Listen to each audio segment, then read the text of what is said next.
Belə bir sual verilmiştir. Sualda deyilir ki, hovuz bir boru ilə 4 saata dolur, ikinci boru ilə isə 6 saata boşalır.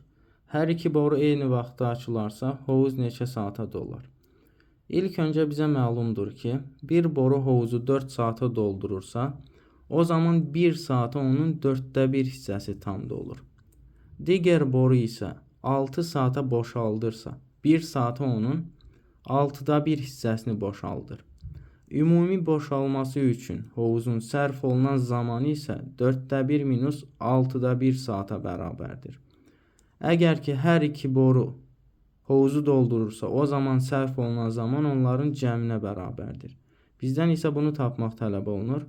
Bu isə bunları ortaq məxrəcə gətirsək, 12də 3 minus 12də 1, 12də 2, yəni 12də 1-ə bərabərdir.